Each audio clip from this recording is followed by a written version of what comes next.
Graça e paz, amados. Voltando aqui, o vídeo foi interrompido.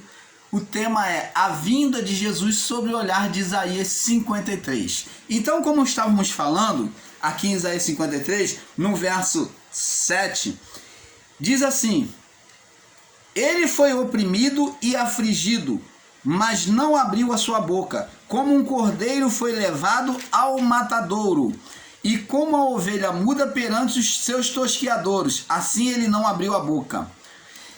Então, diz aqui, da opressão e do juízo foi tirado. Quem contará o tempo da sua vida? Porquanto foi cortado da terra dos viventes, pela transgressão do meu povo ele foi atingido. E puseram a sua sepultura com os ímpios. Então, amados, vê-se aqui que Isaías, o profeta, já tinha o entendimento de que Jesus não viria na sua aparência física, mas ele viria de forma espiritual. Por isso é que os judeus, eles não entenderam essa linguagem de palavra. Eles esperavam Jesus, um homem que empunhasse a espada. Diante das outras passagens em Isaías, como Isaías 55, que fala sobre o reino de Messias, que ele ia reger com vara de ferro, que é com uma espada. Então, o povo judeu esperava Jesus como um guerreiro que fosse batalhar com o espírito de Elias, que fosse batalhar contra os inimigos, contra o povo idólatra, acabar com tudo. Eles esperavam de Jesus uma reação violenta, uma reação devassaladora. E quando eles vê um homem manso, um homem que não faz aquilo que eles esperavam, pelo contrário, ele está sendo oprimido, sendo massacrado, sendo acusado, e ele nem sequer abriu a boca, como diz, ele nem abriu a boca, como diz no verso 7, foi oprimido e afligido, mas não abriu a boca, mas foi como um cordeiro mudo para o matadouro. Então eles veem que realmente Jesus não tem nada a ver com a figura do Messias. Eles entendem que Jesus não tem nada a ver. Por isso é que os discípulos até não se encorajaram em defender Jesus, porque nem eles mesmos tinham a convicção. Apesar dos milagres, dos sinais serem a evidência de que Deus se manifestava por meio dele. Mas por outro lado, eles esperavam um Jesus, um Messias, como o próprio Elias, que foi chamado de Elias.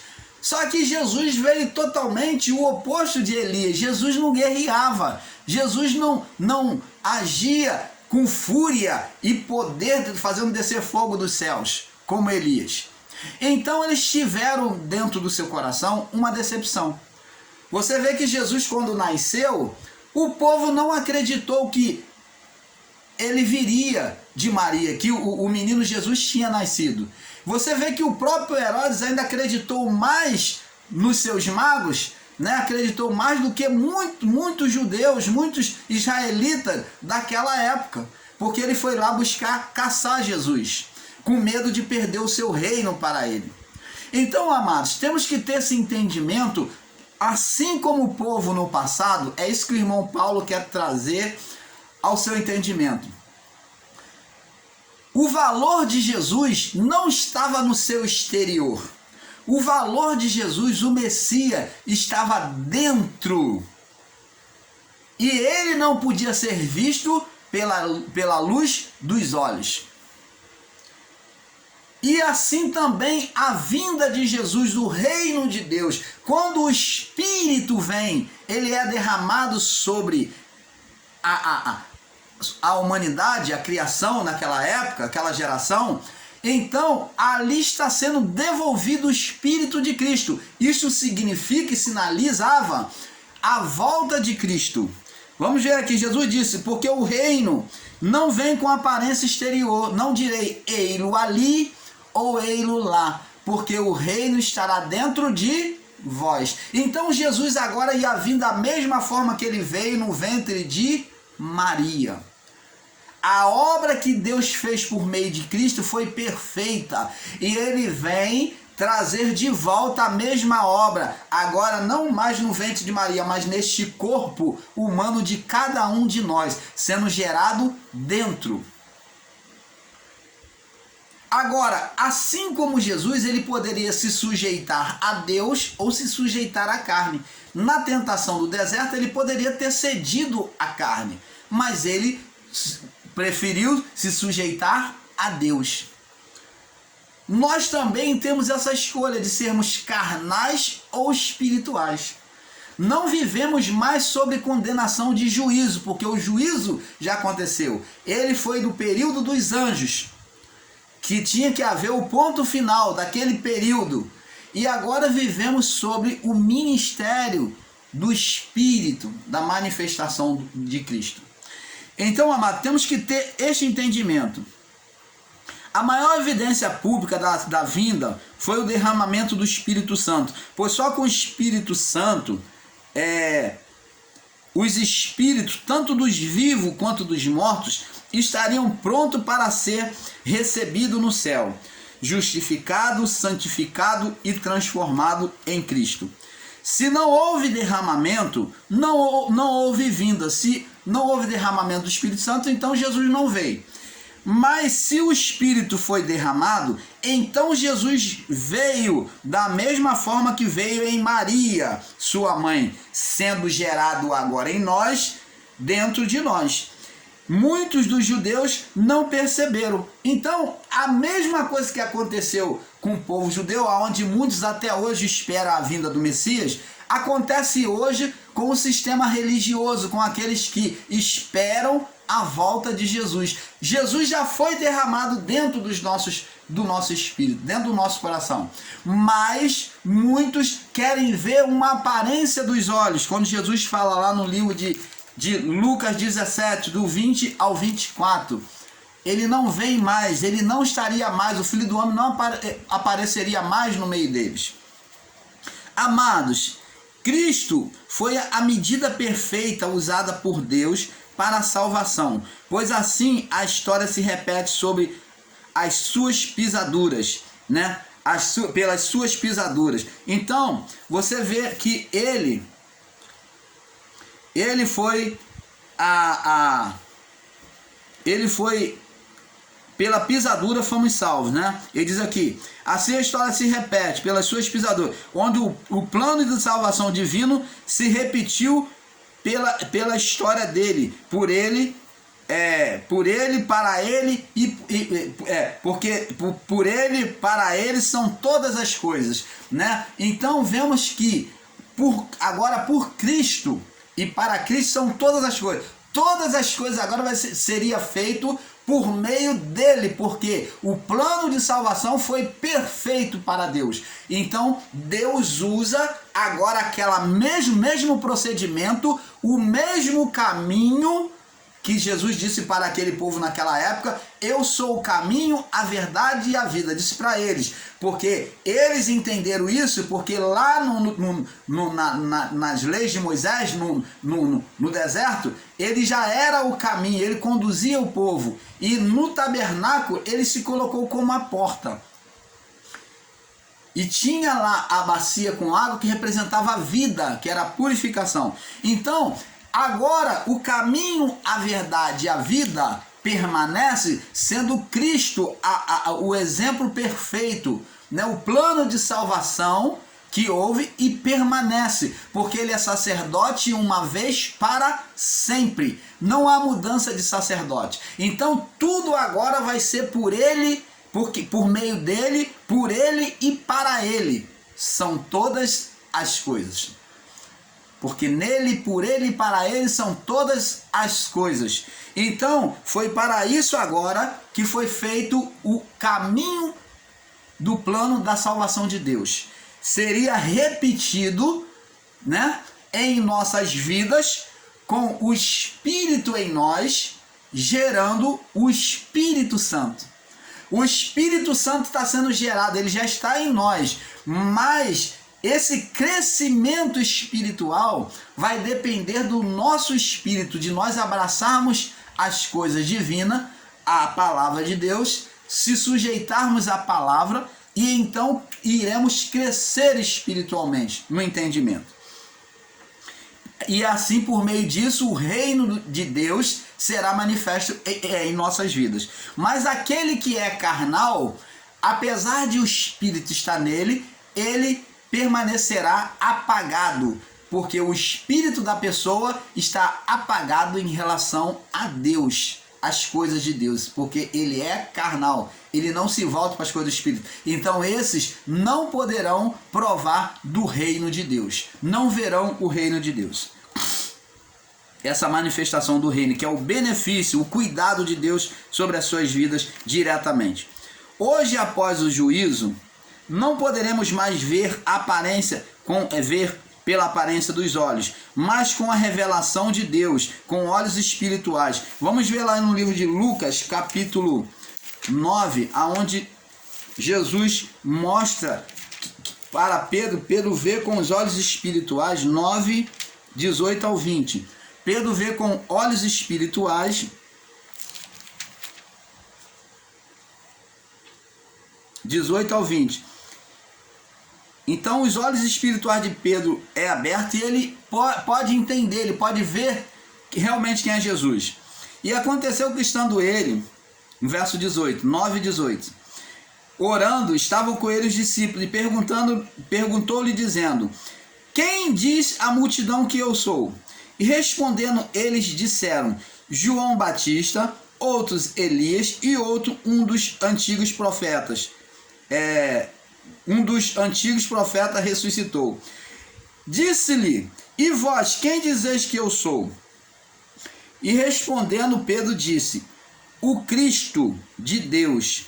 E admoestou, mandando que a ninguém o referisse. Então existe passagem em que Jesus ele diz que Pedro, não foi carne nem sangue que te revelou, mas foi o meu Pai. Então só podemos enxergar a vinda de Jesus, o Espírito em nós, o reino de Deus, por meio da revelação de Deus pela palavra. Assim como os judeus não enxergavam Cristo como Messias, e muitos não enxergam até hoje que o Messias já veio, assim também muitas pessoas, se não tiver a revelação do Espírito, jamais vão aceitar e entender que Jesus já veio e que está em nós. Por quê? Porque essas pessoas olham com olhos naturais, olham com a aparência dos olhos, com a aparência exterior, mas elas não olham para dentro no entendimento da iluminação do Pai, para dentro para enxergar o Espírito. Jesus em nós. Como o nascimento, que é a vinda de Jesus, muitos dos escribas, fariseus, saduceus e dos sacerdotes tinham o perfeito entendimento que nasceria, que veria o Messias. Mas eles nunca enxergaram este Messias em Cristo. Os religiosos, com toda a apuração deles, eles conheciam a palavra de cabo a rabo, mas não enxergaram o Messias em Cristo. Por quê? Porque eles olhavam com aparência exterior. Você está vendo que a história se repete, amado? A história se repete. Aqueles que olham com aparência exterior, com a aparência dos olhos, não vão enxergar jamais Jesus no nosso meio. Jesus ter vindo a nós após o juízo. Não vão enxergar a vinda de Jesus. Por quê? Porque estão olhando com a aparência dos olhos. Assim também os religiosos, escribas, que eram os ensinadores da palavra, que tinham todo o conhecimento das escrituras, mas não podiam jamais conceber que aquele homem, sem aparência nenhuma, de beleza, de espiritualidade, pudesse ser o Messias. Por isso que eles combatiam contra Jesus. Eles olhavam para ele com a aparência exterior, como está no livro de Lucas 17, do 20 ao 24. E o Espírito, a divindade, estava dentro né? Dentro. Como Jesus foi colocado lá e disse, ó, aquele que está no ventre de Maria, falou para José, aquele que está lá, o nome dele se chamará Jesus. E o que está concebido dentro dele é do Espírito Santo. Então temos que olhar para dentro do Espírito Santo. Assim como pelo Espírito, o reino já foi vindo a nós no nosso espírito. Observe, amado, que Adão, antes do pecado, foi a medida da perfeição da criação. Vamos ver lá no livro de Ezequiel. Ezequiel, capítulo 28. Ezequiel 28. Diz aqui, no verso 11: Veio a mim a palavra do Senhor dizendo, filho do homem, levanta uma lamentação sobre o rei de Tiro, e diz-lhe, assim diz o Senhor Deus, tu eras o selo da medida. Ó, ele era o referencial da criação. Cheio de sabedoria, perfeito em formosura. Está falando de quem? Vamos ver. Vamos pegar agora o contexto para entender sobre quem está falando. É sobre o rei. Ele está sendo comparado a um homem. A quem? Está falando com o rei. Mas está sendo comparado a quem? Estiveste no Éden. Ele esteve no Éden, o rei? Não. Então quem é que esteve no Éden? Que nós temos conhecimento? Adão. Jardim de Deus, e toda pedra preciosa era a tua cobertura. A sardônia, o topázio, o diamante, a turquesa, o ônix, jaspe, safira, carbúnculo, esmeralda e ouro.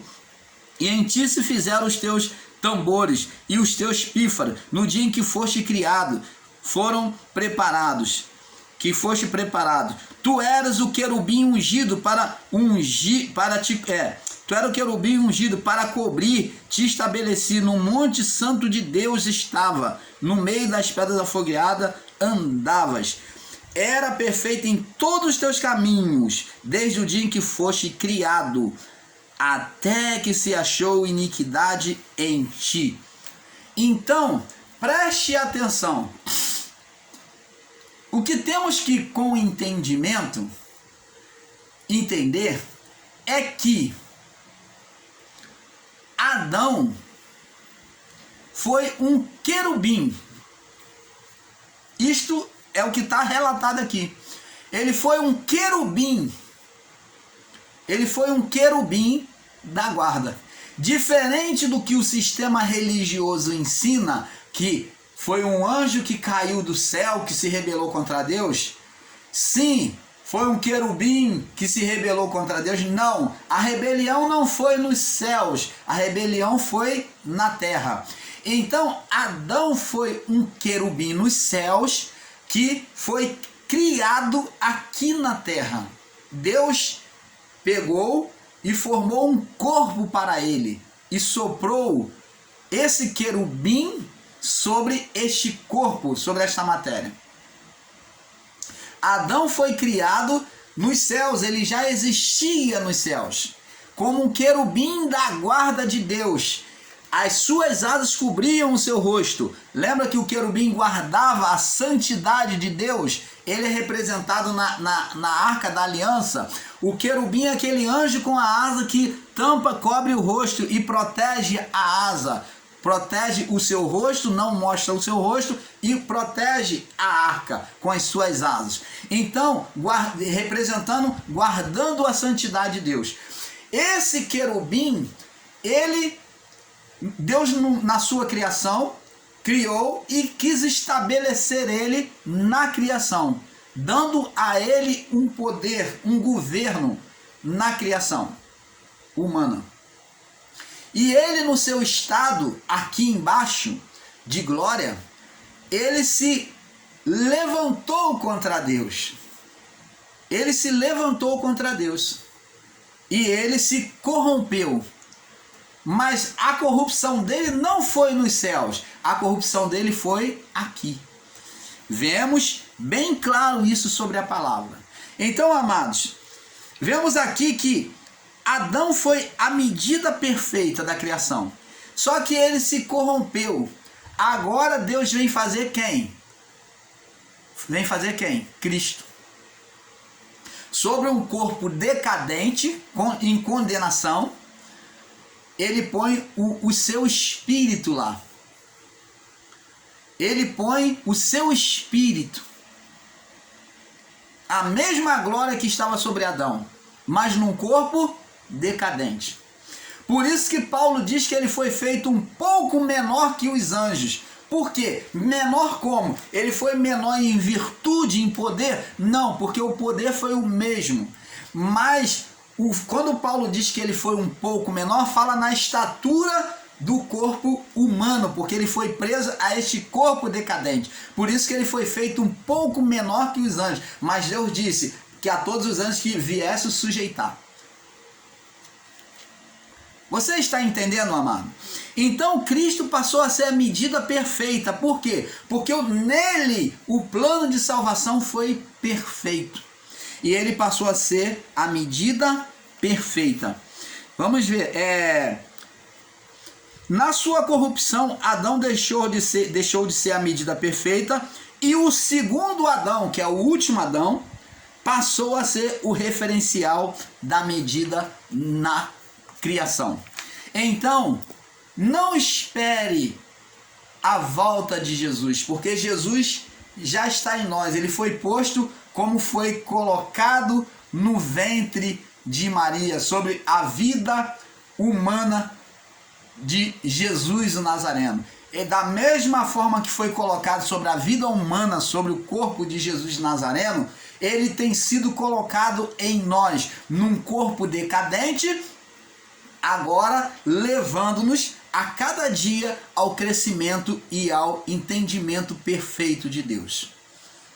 Você está entendendo, amado? Então, Jesus já voltou para nós. Se você espera a volta de Jesus, você está como os judeus, que esperam o Messias até hoje. Você está na mesma visão errônea, olhando com a aparência dos olhos.